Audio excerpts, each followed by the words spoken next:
Have you ever been playing a game of Commander where your opponent played a powerful card, something that could have a massive effect on the game, and then it didn't? And by the end of the game, you were left thinking, why are they running this card? Or perhaps they played a big scary card and just got run over by 3 players and just never used it. I find that both these situations happen often, both in games that I play at my local game store and when I'm reviewing patron decks. I wanted to talk about the trap of powerful cards, how the siren song of these strong cards will bait players into adding them to the wrong deck. But first, if you want to buy some cards to replace your big powerful do-nothings, check out Cool Stuff Inc. If you use code TTM, you'll get 5% off and it supports the channel. Thanks to Cool Stuff Inc. for sponsoring the video. A lot of people like to call me and the Mirror Boys EDH hipsters. And this is true, but I feel like we're hipsters in different ways. I really have no problem playing best-in-class cards. You'll find me playing Mana Drain, Great Henge, Farewell, Necropotence, Underworld Breach. As long as it has a real purpose in the deck, it's fine. And I have no issues playing at higher power pods where people are playing generically powerful cards. And even in lower power pods. If you're playing a mega jank theme that sucks, then I don't mind if you have good cards to support your terrible deck. But I do have a problem when people jam a bunch of cards that are powerful, assuming they're generically powerful. And maybe problem is a strong word. I just think it's interesting and want to talk about it. First, I want to tell you about the cards that don't make good examples here. Mostly card draw, removal, and ramp. And that's because these are things every deck needs. So even if Damnation is not the most optimal board wipe for your meta and deck or whatever, it's still relatively good. If you find some goofy synergistic card draw that works perfectly in your deck, that's great. But I'm not going to fault anyone for playing a Trouble in Pairs for their Fox deck, since that list probably already has enough downsides. Before I get into a specific example though, I must fulfill a contractual obligation.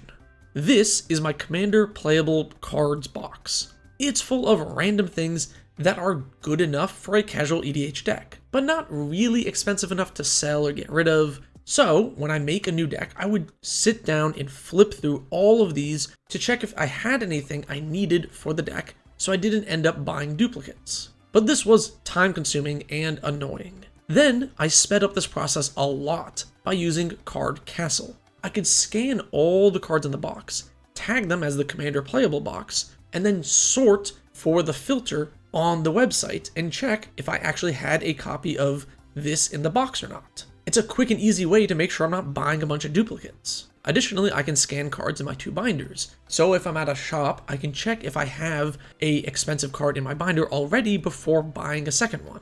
And everything I've shown you can be done for free. Card Castle gives you 3 tags and lets you scan up to 1,000 cards on a free account. So there's no reason not to try it out if you want to digitally sort your collection. And if you use my link below, you'll get 1 free month of premium, which lets you scan more cards, get more tags, and other features. Thanks to Card Castle for sponsoring the video. First example is Cabal Coffers. For those who don't know, Coffers is commonly comboed with Urborg. Bit of a tongue twister there. Coffer is commonly comboed.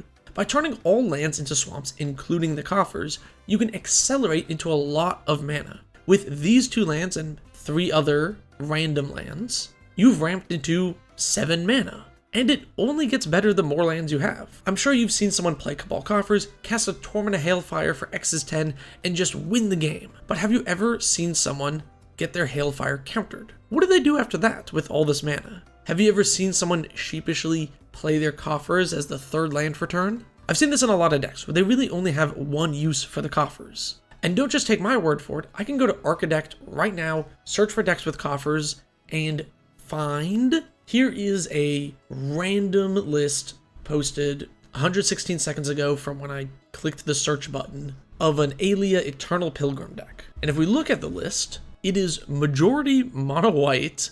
There's actually not that many black cards in it.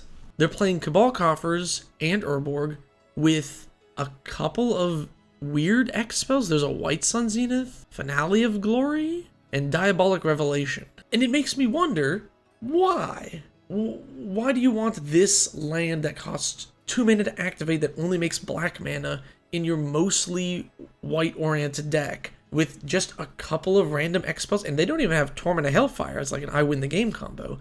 Like, I'm sure you can make a lot of cats with the White Sun Zenith, but is that good enough? Like, what does it do for you here? But you can find lots of random lists that are playing Cabal coffers with seemingly not many ways to utilize the effect. Next, let's look at token doublers. Doubling Season and Anointed Procession are common examples. We talked about this a bit on a previous podcast episode, check it out. But let's break down what happens when you actually double your tokens. Imagine you made 5 1/1s. Cool, a token doubler gives you 5 more. That doubles your power. But so does Intangible Virtue, which does additional utility on top of doubling your power. And it is significantly less mana.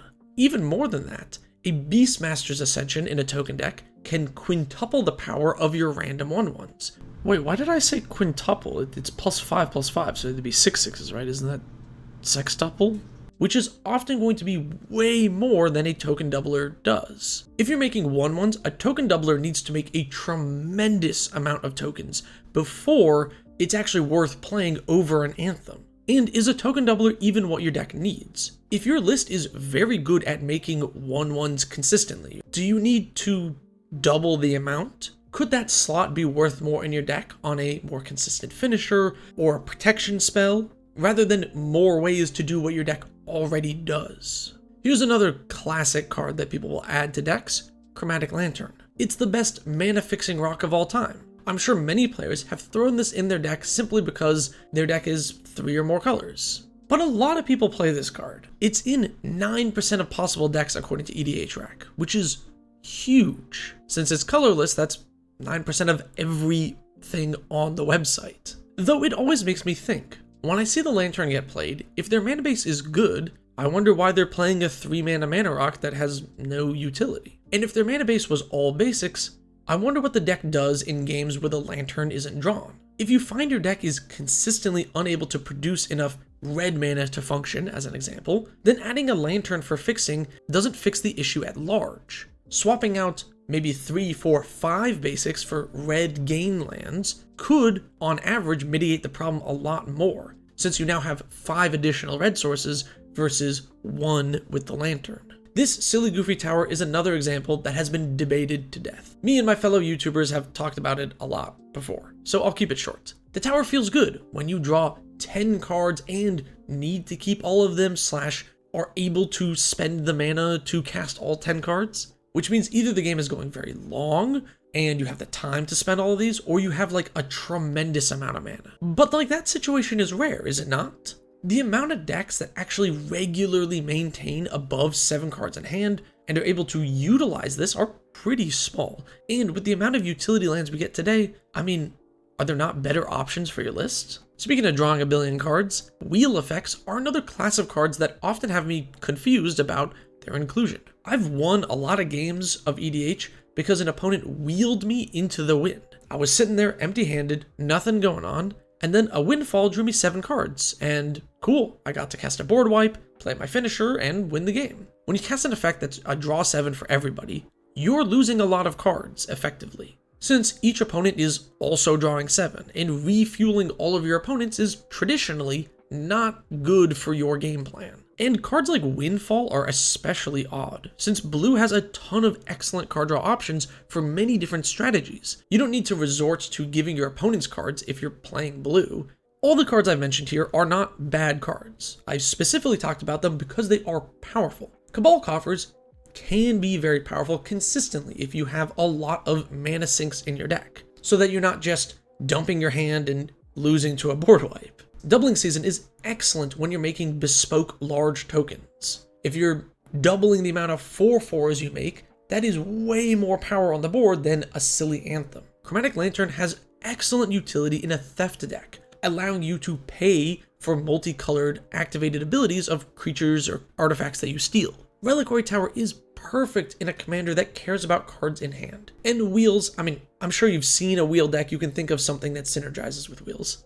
A few days ago, Elk made a great video about cutting cards from your commander deck, and talked about evaluating cards based on their ceiling and floor. Great video, I'll link it in the description. Elk, if I forgot to put it in the description, remind me. And this is partly what I'm getting at. When players see cards that double something, or make a gajillion mana, or anything in between, we focus on that peak, the ceiling of what the card can do. when everything goes right, what's the best case scenario? And this bias is often confirmed by play rates on EDH Rec, high price tags for cards, and in games when we see the card pop off. But you need to remember that this is a bias. EDH Rec stats are not perfect. There are lots of things that mess with the data. High prices might indicate hype, not true power. Remember when Bootlegger Stash was selling for like 50 bucks and then everybody realized it's not an auto include in every green deck? Because they thought about the ceiling of the card. And when you see these cards pop off in games,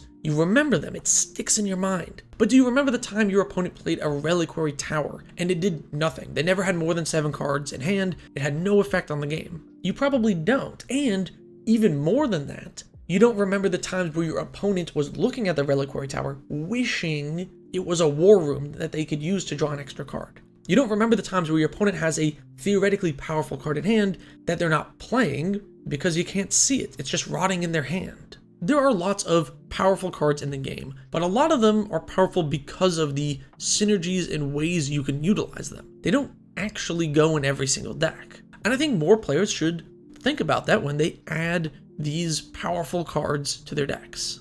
And if you put these powerful cards in a deck without the correct synergies to back it up, it's going to make your deck feel way more threatening than it actually is, and will often cause you to just get run over by the 3 other people at the table. Thanks for watching. Let me know what you think. Do you also just jam Cabal Coffers in every black deck you have? Do you find that it's not a big deal? Have I convinced you to maybe swap Doubling Season out for a more consistent finisher? Let me know in the comments below. Thank you so very much for watching, and special thanks to my patrons. You can see tier 3 patrons on the credits here, and there are many more perks if you want to check out the Discord server, deck reviews, etc., etc. Link in the description.